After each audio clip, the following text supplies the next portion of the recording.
इस तस्वीर को देखिए। इस तस्वीर में जो शख्स आपको नजर आ रहे हैं ये जन स्वराज पार्टी के नेता प्रशांत कुमार पांडे हैं। लगातार विवादित टिप्पणियों को लेकर चर्चाओं में बने रहते हैं, लेकिन इस बार इन्होंने पंगा लिया है बीएसपी सुप्रीमो मायावती से। सोचिए किस तरीके से राजनीतिक रोटियां सेकने के लिए ये उलूल जुलूल बातें मंचों से बोलने का काम करें। लेकिन जब इनसे पूछा जाए कि आप क्या बिना पैसे के चुनाव लड़ेंगे, तो इनके हाथ पांव फूलकर इनके जो तमाम भक्त हैं किस तरीके से एसटी एससी ओबीसी को भटकाने का काम करते हैं, उनका विरोध करने का काम करते हैं। और हद तो तब हो गई जब बीएसपी सुप्रीमो मायावती पर गंभीर आरोप लगाया। इन्होंने कहा कि बीएसपी पार्टी जो है वो चंदा लेने का काम करती है। इनसे अगर पूछा जाए कि भाजपा सरकार से कभी सवाल पूछा है, क्या तमाम राजनीतिक दलों से सवाल पूछा है, कांग्रेस पार्टी से सवाल पूछा है, तो ये हाथ पीछे खड़े कर लेंगे और किस तरीके से बहुजन नेताओं को बदनाम करने की कोशिश करते हैं। सोचिए, ये प्रशांत कुमार पांडे की मानसिकता खुलकर सामने आ रही है। असल में ये कोई नेता नहीं, ये जातिवादी नेता है और इसकी जातिवादी मानसिकता खुलकर सामने आ रही है। इसको जब बेतुके बयान देने हो तो कभी तेजस्वी यादव को लेके उलूल जुलूल बातें बोलनी होती है, कभी लालू प्रसाद यादव को लेके, नीतीश कुमार को लेके, और अब तो बीएसपी सुप्रीमो मायावती पर भी एक कदम आगे जाके टिप्पणी कर दी, जिसके बाद बहुजन समाज में आक्रोश पैदा हुआ है। लेकिन ऐसी हिम्मत इन लोगों में आती कहां से है? सोचिए, ये जनता के सामने कह रहे हैं कि जब आप पर अत्याचार होगा तो मायावती नहीं आएंगी। आपको आपके घर में जब खाने पीने की बात होगी तब बीएसपी सुप्रीमो मायावती नहीं आएंगी। और सोचिए किस तरीके से एसटी एससी ओबीसी की नज़रों में उनके नेताओं को बदनाम किया जाता है, कैसे परसेप्शन क्रिएट किया जाता है, कैसे उन्हीं की जनता के बीच में उनके लिए गलत धारणा बनाई जाती है। और बची कुछ ही कसर इस देश का टीवी अखबार करता है। देश के प्रधानमंत्री से लेके तमाम प्रशांत पांडे जैसे नेताओं की बात करें, तमाम लोग जो हैं वो बहुजन नेताओं पर गंभीर आरोप लगाते हैं। हेमंत सोरेन की बात करें तो उनकी छवि बिगाड़ने में कोई कसर नहीं छोड़ी गई थी। लालू प्रसाद यादव जी की बात करें तो उनकी छवि बिगाड़ने में मीडिया ने सिर से लेके एड़ी तक का जोर लगा दिया था। और बीएसपी सुप्रीमो मायावती को लेकर तमाम लोग बी टीम कर बदनाम करने की कोशिश करते हैं। असल में प्रशांत पांडे जैसे लोग भाजपा की बी टीम है। ये बहुजन नेताओं को बदनाम करते हैं, जनता के मुद्दों को भटकाने की कोशिश करते हैं, जिससे जनता के जो संवैधानिक अधिकार है अगर उन पर कोई बात और बहस करता है उन नेताओं को लेकर, ये उनकी छवि को भी खराब करते हैं। तो इसको लेकर तमाम बहुजन समाज के बड़े युवा कार्यकर्ता सूरज कुमार बौद्ध ने उनको जवाब दिया है कि प्रशांत पांडे बिहार में दलित समाज के बीच वोट मांगने गया था, दलितों ने उसे धुतकार कर भगा दिया। ये जातिवादी बंदा तभी से बौखलाया हुआ है और प्रसिद्धि होने के लिए बहन जी पर बकवास बातें बोल रहा है। तो सोचिए किस तरीके से ये जातिवादी व्यसेला व्यक्ति प्रशांत पांडे जो है, अब इनका पॉलिटिकल स्टंट है कि फेमस होने के लिए कुछ नहीं मिल रहा है तो बीएसपी सुप्रीमो मायावती को लेके अलूल जुलूल बातें करनी है। ये अपनी राजनीतिक रोटियां सेक रहे हैं। तमाम लोग कह रहे हैं कि सवर्ण समाज का व्यक्ति चाहे किसी पार्टी में हो, चाहे नई पार्टी बना ले, लेकिन उनकी जो जातिवादी मानसिकता है वो बदलने वाली नहीं है। बहुजन नेताओं को बदनाम करेंगे, बहुजन नेताओं को गाली देने का काम करेंगे, बहुजन नेताओं की आलोचना करेंगे, जबकि इन्हें सवाल पूछा जाना चाहिए केंद्र सरकार से, सवाल पूछा जाना चाहिए रोटी पर, सवाल पूछा जाना चाहिए नौकरी पर, सवाल पूछा जाना चाहिए बिहार की व्यवस्था पर, बिहार की शिक्षा स्कूली व्यवस्था पर। लेकिन नहीं, प्रशांत पांडे के पेट में दर्द होता है कि बीएसपी सुप्रीमो मायावती ने किस तरीके से बहुजन समाज के अस्तित्व को बचाने का काम अभी भी कायम रखा है। सोचिए, उन्होंने अपने समाज के अस्तित्व से कॉम्प्रोमाइज नहीं किया, इसीलिए ऐसे पांडे जैसे लोगों के पेट में दर्द होना शुरू हो जाता है। जब बहुजन समाज पर न्याय अत्याचार होता है तो उनके लिए हक अधिकारों को छीना जाता है। उसके खिलाफ लड़ाई लड़ने के लिए कोई पांडे या पंडित नहीं आता, हमारे बहुजन समाज के लोग ही आता है। इस पांडे से पूछा जाए कि आप जातीय जनगणना कराने के समर्थन में इस पांडे से पूछा जाए कि जब एसटी एससी आरक्षण के वर्गीकरण का जजमेंट आया तो आपने उसका विरोध क्यों नहीं किया था। इस पांडे से अगर पूछा जाए कि पुलिस कस्टडी में दलितों की मौत हो जाती है या आदिवासियों की मौत हो जाती है तब कोई प्रदर्शन नहीं करने आते। इस पांडे से पूछा जाए कि दलित बच्चियों का बलात्कार रोजमर्रा की जिंदगी में देखने के लिए मिलता है तब आपका कोई प्रदर्शन नहीं होता।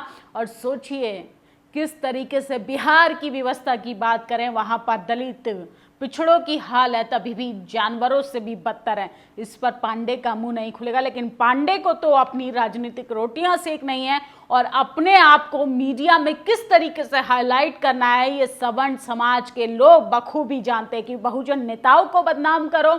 और अब तो टीवी अखबार के कुछ पत्रकारों ने ये तक चालू कर दिया है कि बहुजन नेताओं को अपने चैनलों पर बुलाओ, उनका इंटरव्यूज करो, उनको जलील करो, उनको बेइज्जत कराओ ताकि उनकी ऑडियंस भर भर कर आपके चैनल्स की टीआरपी को आसमान तक लेके जाए। तो आपको सतर्क रहना पड़ेगा ऐसे नेताओं से, ऐसे जातिवादी नेताओं से जिनके शब्दों में जहर है। वो जनता को क्या इंसाफ दिलाएंगे। आपका बच्चा बीमार पड़ेगा तो मायावती नहीं आएगी, बसपा नहीं आएगी। दलित बस्ती में प्रशांत किशोर के इस बयान पर आप क्या कहेंगे। दलितों की बस्तियों में जाएंगे तो दलित नेताओं को बदनाम करेंगे। ये अपनी करतूतों पर क्यों बात और बहस नहीं करते कि आज़ादी के 78 साल बाद भी बहुजन समाज की लीडर सुप्रीमो मायावती को ही बहुजन मुद्दों पर क्यों बात करनी पड़ती है। प्रशांत पांडे जैसे लोग कहां सो जाते हैं। सोचिए जब जातिवाद के आधार पर झुग्गियों में आग लगा दी जाती है वहां पर प्रशांत पांडे क्यों नहीं जाते हैं। बीएसपी पार्टी के कार्यकर्ता वहां पहुंचकर लोगों का हाल जानने की कोशिश करते हैं और जब वोट चाहिए होता है प्रशांत पांडे जैसे लोगों को नई पार्टी शुरू करेंगे, चंदा बटोरने का काम करेंगे, जगह दलित बस्तियों में जाकर ये दलित नेताओं को बदनाम करने के लिए उन जनता को भी भटकाने का काम करेंगे। लेकिन सोचिए जब विकास पर बात करनी होगी, शिक्षा पर बात करनी होगी, अधिकारों पर बात करनी होगी, संवैधानिक मूल्यों को बचाने की बात होगी तो सिर्फ और सिर्फ बहुजन नेताओं को ही मुंह खोलना पड़ता है। तो प्रशांत पांडे ने अपनी जो है फजीहत करा ली है। बहुजन समाज के लोग काफ़ी नाराज़ हैं और उत्तर प्रदेश में जिस तरीके से पुलिस कस्टडी में लोगों की मौत हो रही है इस पर भी तमाम सवाल खड़े हो रहे हैं।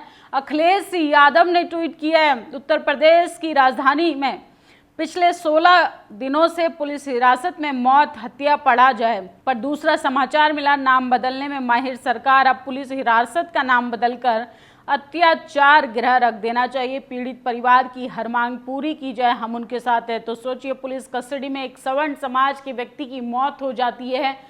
सोशल मीडिया पर इस तरीके की खबरों से पूरा सोशल मीडिया भरा हुआ है, लेकिन ये खबरें कभी भी टीवी चैनल्स का डिबेट का हिस्सा नहीं होती हैं क्योंकि वहाँ पर पर्टिकुलर एक जाति के लोगों का कब्जा है। इस पर कोई बात और बहस कर दे तो हम पर जातिवाद का आरोप लगता है। असल में हम जातिवाद पर बात करते हैं, लेकिन कुछ मनुवादी प्रशांत पांडे जैसे लोगों को ना बीएसपी सुप्रीमो मायावती हजम होती हैं, ना ही बहुजन समाज पार्टी हजम होती है, ना बहुजन नेताओं को किस तरीके से सत्ता में रहना चाहिए ये हजम नहीं होता है। और भारत सक्षम है, समर्थ है, हमें बस ज़रूरत है प्रभावी और पारदर्शी सिस्टम की जिसका लक्ष्य जनसेवा हो और फोकस देश के मजबूती भविष्य की बुनियाद। तो आज जिस तरीके से रेल दुर्घटना के साथ साथ रेल यात्रियों को दिक्कतों का सामना करना पड़ रहा है, इस पे मोदी सरकार की असफलताओं पर भी सवाल खड़ा हो रहा है। उद्घाटन और प्रचार तभी अच्छे लगते हैं जब इसके पीछे ऐसी बुनियाद हो जनता की सेवा के लिए असल में काम करे। तब सार्वजनिक संपत्ति में रखरखाव के अभाव अपेक्षा के कारण लोगों की जानें जा रही हैं। पुल प्लेटफॉर्म या मूर्तियां रिबन काटने के लिए साथ ही गिरने लगे तो ये गंभीर चिंता का विषय। हाल ही में मुंबई के बांद्रा टर्मिनल स्टेशन पे हुई भगदड़ भारत के ढहते बुनियाद ढांचे की कड़ी में सबसे ज़्यादा ताज़ा उदाहरण है। पिछले साल जून में बालासोर ट्रेन हादसे में 300 लोगों की जानें गईं, लेकिन पीड़ितों को मुआवजा देने के बजाय भाजपा सरकार ने लंबे कानूनी दांव पेच में उलझा दिया। सोचिए जरा, छत्रपति शिवाजी महाराज की मूर्ति मात्र 9 महीने में गिर जाती है तो लगातार जिस तरीके से त्योहारों पर लोग अपने घरों की ओर लौट रहे हैं, रेल की अव्यवस्थित स्थिति देखकर आपके रोंगटे खड़े हो जाएंगे। इसलिए भीड़ से बचिए, क्योंकि सरकार ने आपको, आपकी जिंदगी को किस तरीके से दांव पर लगा दिया है। और मध्य प्रदेश के बुरहानपुर जिले में निबोला पुलिस थाना क्षेत्र में कथित चोरी हुई पुलिस कबाड़ चुनने वाली महिला सीमा को पकड़कर ले गई, उस पर जुर्म कबूलने का दबाव बनाया। जब वह नहीं मानी तो उसे थाने में कथित टॉर्चर किया गया। आखिर में थक कर अंधेरे में डरा धमकाकर छोड़ दिया। महिला ने इसकी शिकायत भाजपा सांसद ज्ञानेश्वर पाटिल से की तो शरीर पर निशान देखकर वह सहम गए। इंदौर आईजी से कार्रवाई की मांग की तो सोचिए अब पुलिस वाले ही किस तरीके से गुंडागर्दी पर उतर आए। नकल माफियाओं से 5 से 6 लाख में परीक्षा केंद्र खरीदा, 4 से 8 हज़ार रुपये में पेपर पास की गारंटी। तो पेपर जो है लगातार लीक होता जा रहा है और देश के प्रधानमंत्री ना पेपर की व्यवस्था सुधार पाए, ना देश की व्यवस्था सुधार पाए और ना रेलवे की हालत जो है वो तो आप लगातार देख ही रहे। यूपी की राजधानी लखनऊ में पुलिस हिरासत में व्यापारी मोहित पांडे की कथित तौर पर मौत हुई। घटना पर परिवार एवं लोगों में रोष आक्रोश होना स्वाभाविक है। घटना अति निंदनीय है। बीएसपी सुप्रीमो मायावती ने ट्वीट किया है, जिस तरीके से पुलिस कस्टडी में लोगों की जान जा रही है ये गंभीर मुद्दा बनता जा रहा है। इसके अलावा यहाँ प्रदेश में महिलाओं पर भी आए दिन हो रहे जुल्म की घटनाएं अति चिंतनीय है, जिस पर भी सरकार ऐसे अपराधियों के विरुद्ध सख्त से सख्त कानून कार्रवाई करे। लेकिन जातिवादी प्रशांत पांडे कह रहे हैं कि मायावती नहीं आएंगी, बहुजनों पर जुल्म होगा तो बीएसपी पार्टी नहीं आएगी। जरा आंखों को इनको खोल कर देखना चाहिए कि जब जब बहुजनों पर अत्याचार हुआ बीएसपी सुप्रीमो मायावती ने सबसे पहले स्टैंड लिया। प्रशांत किशोर पांडे ने मायावती जी पर टिकट बेचने का आरोप लगाया। ये आरोप बिना पैर अक्सर मनुवादी मानसिकता के लोग लगाते रहते हैं, कारण उन्हें हजम नहीं होता। एससी समाज की महिला राजनीति में इतनी बड़ी नेता कैसे है? प्रशांत किशोर पांडे के भीतर जो कीड़ा है वो केवल लालू प्रसाद यादव, उनके परिवार के अलावा नीतीश कुमार पर भी आरोप लगाता है। अब उन्होंने बहन मायावती पर भी आरोप लगाकर साबित कर दिया कि आरएसएस के एजेंट हैं, राज्य में बीजेपी को स्थापित करने के लिए काम कर रहे हैं। बिहार में बीएसपी भले ही नहीं, लेकिन बिहार का ओबीसी एससी समाज मायावती जी का बहुत सम्मान करता है। और ये हैं उत्तर प्रदेश के महामहिम मुख्यमंत्री योगी आदित्यनाथ। ये जो इनके हाथ में चेक देख रहे हैं, इसका जो मूल्य है वो 450 रुपये और जो चेक देने की रकम है वो 300 रुपये। तो भ्रष्टाचार अपनी चरम सीमा पर है। योगी आदित्यनाथ द्वारा बच्ची को दिया जा रहा चेक 300 का है, लेकिन इसकी छपाई तकरीबन 450 रुपये की है। ये वीडियो भ्रष्टाचार का जीता जागता उदाहरण है। लेकिन यूपी में मस्जिदों में लाउड स्पीकर उतर गए हैं, सड़क नमाज भी नहीं होगी, बाकी सब ठीक है। और जाते जाते ये वीडियो देखते जाइए। रिपब्लिक भारत का मुंह तोड़ जवाब दिया है। जिस तरीके से लगातार आरोप लगाया जा रहा था करनी सेना के अध्यक्ष पे कि वो डर गए, फेक न्यूज चलाई जा रही थी, उन्होंने रिपब्लिक भारत का एक वीडियो मेरे सामने आया। उस वीडियो में एंकर ये कह रहा है कि राज शेखावत डर गया। अरे राज शेखावत किसी के बाप से नहीं डरता, डरता है तो सिर्फ एक लिंगनाथ जी से डरता है। इसीलिए ये जो भ्रामक समाचार लोगों तक पहुंचाए जा रहे हैं उस पे देश की जनता भरोसा ना करे। मैंने जो पुरस्कार की राशि की घोषणा की है वो पुरस्कार की राशि एनकाउंटर पर पुलिस कर्मियों को अवश्य दी जाएगी। साथ ही साथ एक और घोषणा करता हूं कि साबरमती जेल में बंद कोई भी कैदी योद्धा लॉरेंस को ठोकेगा उसको भी यही राशि पुरस्कार में क्षत्रिय करनी सेना द्वारा प्रदान की जाएगी।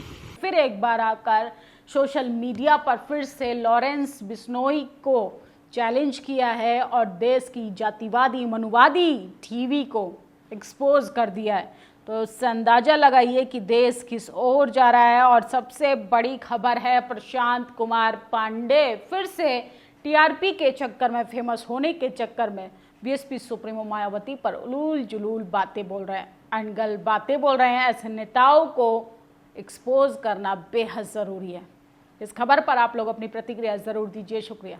नेशनल दस्तक की आपसे गुजारिश है कि अगर इसको बचाना चाहते हैं तो नेशनल दस्तक को सब्सक्राइब करने के लिए रेड कलर के सब्सक्राइब बटन को दबाएं, फिर बेल आइकन की घंटी दबाएं। नेशनल दस्तक को बचाने के लिए बहुत जरूरी है कि हर खबर को शेयर करें, लाइक करें, कमेंट जरूर करें।